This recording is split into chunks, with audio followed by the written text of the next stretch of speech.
It was the darkest weekend in human history. The man from Nazareth, the one who healed the sick, calmed the seas, and claimed to be the Son of God, was dead, crucified under the crushing weight of the Roman Empire.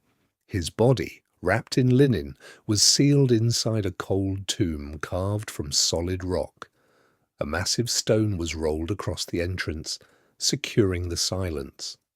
For his followers, the world had shattered. The disciples, the men who had left everything to follow him, were now fugitives. They hid behind locked doors in the heart of Jerusalem, jumping at every footstep outside. They were paralyzed by fear, certain that the Roman soldiers would come for them next. The dream of a new kingdom seemed to have died on that cross. But faith, it seems, often rests in the hands of those who love most deeply.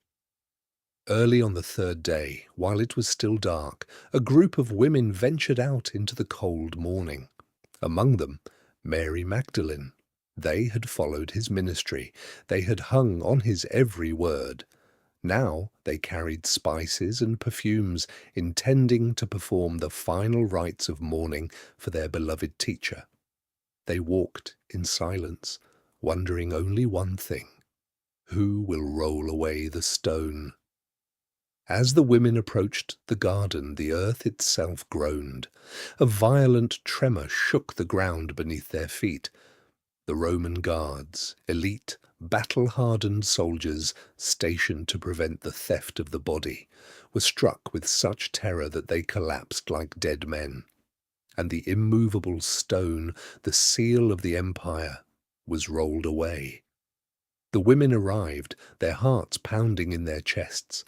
The tomb was open, but the darkness inside had been replaced by a brilliant, unearthly light.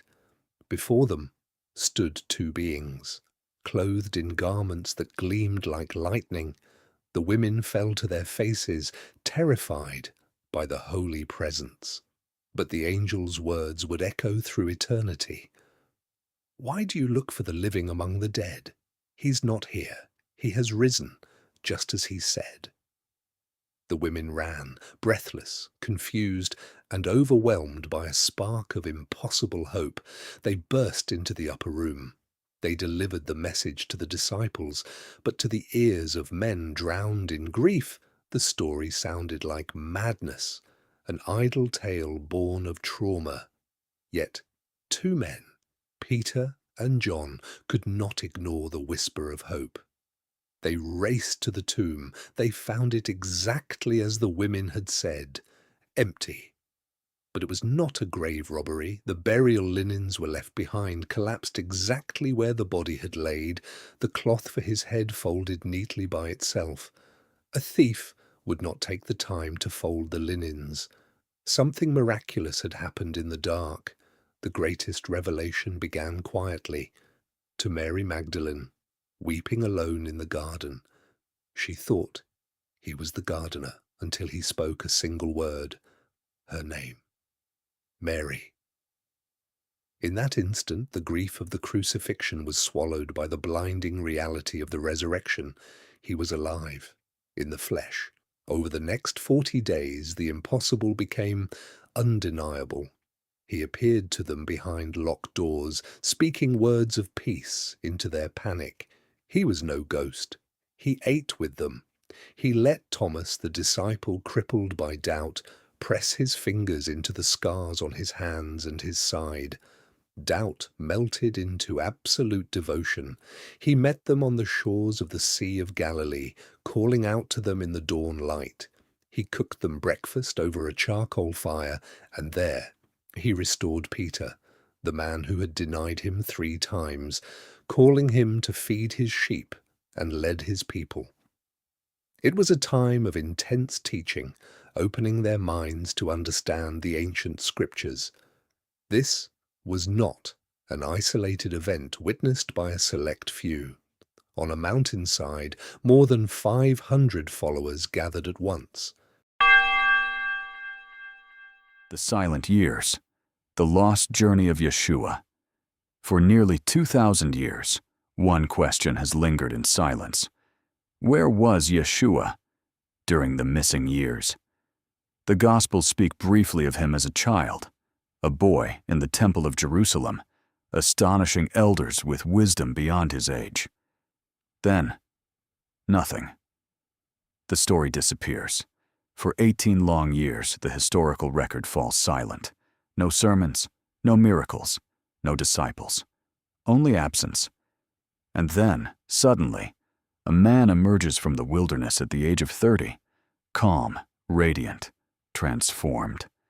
Speaking of love, mercy, detachment from wealth, compassion for enemies, and a kingdom not of this world.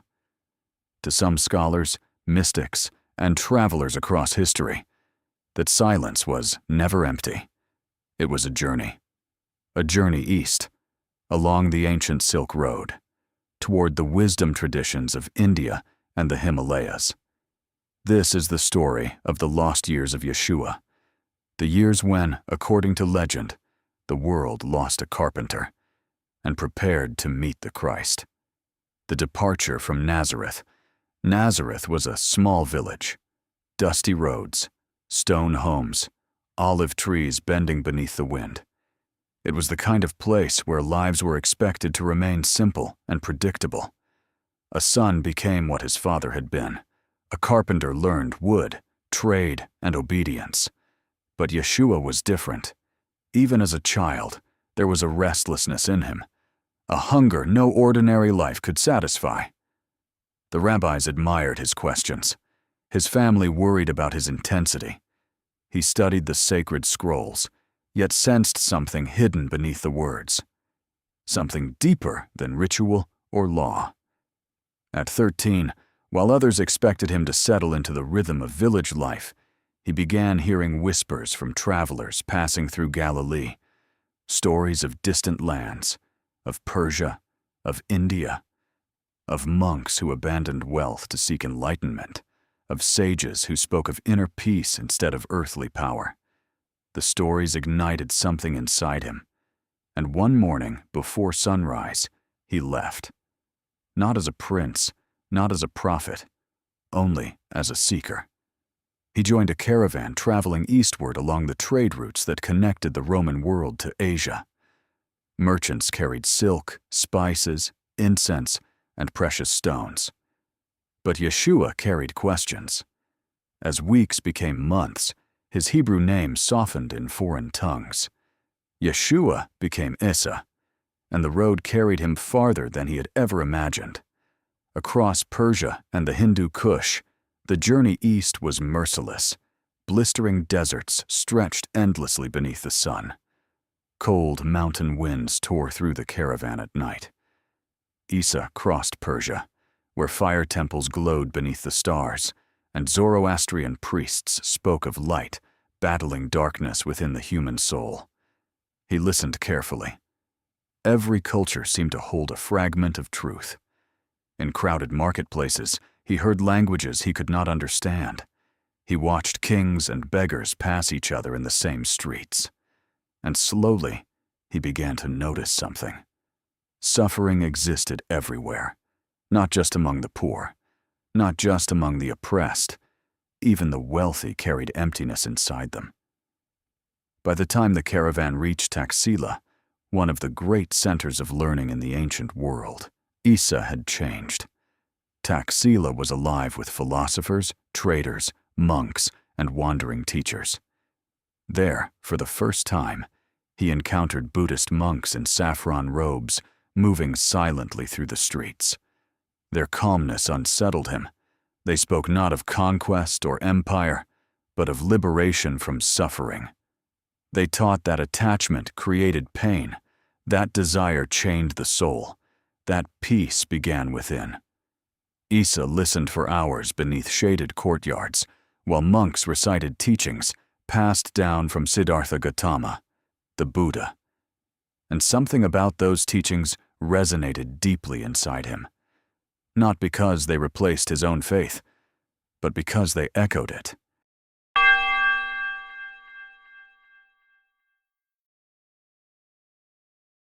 The Monastery of the Snows. Leaving the crowded cities behind, Issa traveled north into the Himalayas. Higher and higher he climbed. The air grew thinner, the world quieter. Snow covered the mountain paths like white silence. According to later legends, Issa eventually found refuge in a remote monastery hidden among the peaks, a sanctuary of prayer, meditation, and study. There, surrounded by elder monks and wandering mystics, he entered years of contemplation. He studied the teachings of compassion, the discipline of the mind, the stillness found only in silence. For long stretches of time he spoke very little. He meditated beside rivers, sat beneath cedar trees, watched clouds drift over the mountains in complete stillness. And in that silence, something profound began to happen. The boundaries between religions started to dissolve. The compassion of the Buddha reminded him of the mercy spoken by the Hebrew prophets. The Buddhist idea of universal suffering mirrored the cries of the poor he had seen back home in Judea, and the principle of karuna, compassion for all beings, felt deeply connected to the ancient Jewish idea of chesed, loving kindness flowing from God. But Issa also challenged what he saw. He questioned the caste system that divided human beings by birth and status. He argued with priests and scholars alike, insisting that divine worth could not belong only to the privileged. The soul of a beggar mattered as much as the soul of a king. Years later, echoes of those same beliefs would appear again when he sat among fishermen, tax collectors, lepers, and outcasts in Galilee. 4. The awakening where in those silent years, Issa's understanding deepened. He no longer saw the kingdom of heaven as a physical empire, not a throne, not a political revolution, but something inward, a transformation of the heart, a state of consciousness awakened through compassion, humility, and love. He came to believe that hatred could never heal hatred. Only love could do that.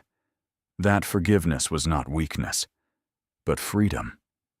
That the human ego, the endless hunger for power, wealth, and status, was the true prison of mankind. One evening, as the sun disappeared behind the Himalayan peaks, Issa sat alone in meditation. And in that stillness, he realized something that would shape the rest of his life. Truth belonged to no single nation.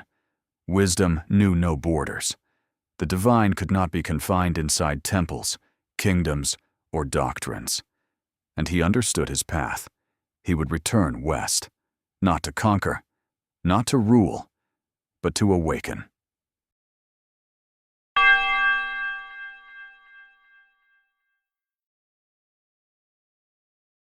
The return to the west, the journey home, took years. Issa traveled back through Persia and into the land surrounding Judea. By then, stories had already begun following him. Some called him a healer. Others called him a sage. Villagers spoke of a traveler with unusual wisdom and extraordinary compassion. He listened more than he spoke, but when he did speak, people remembered. By the time he reached the Jordan River, the fiery preacher Yohanan, known today as John the Baptist, was gathering crowds in the wilderness. And there, after nearly 2 decades away, Issa stepped back into history. But he was no longer the boy who had left Nazareth. The silence of the mountains remained inside him. Soon afterward, he began teaching openly. And for those who listen carefully, traces of the East seem to echo through his words. Blessed are the meek. Blessed are the peacemakers. Lay not up treasures upon the earth. Love your enemies. Teachings centered not on domination, but liberation from greed, hatred, and fear. To many, they sounded revolutionary. To others, strangely timeless. As if ancient streams of wisdom from different corners of the world had quietly converged inside one man.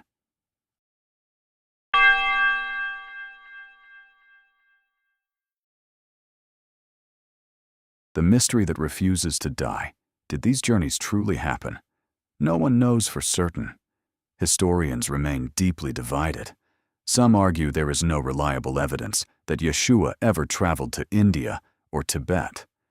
Others point to ancient legends, oral traditions, and mysterious texts discovered centuries later that describe a teacher called Issa, studying among Eastern monks.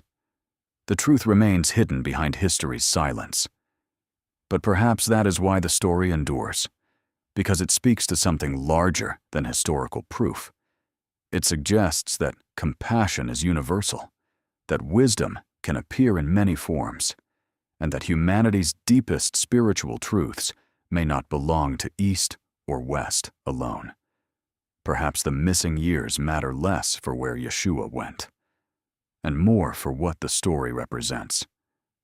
A bridge between civilizations, between philosophies, between people searching for meaning beneath different skies.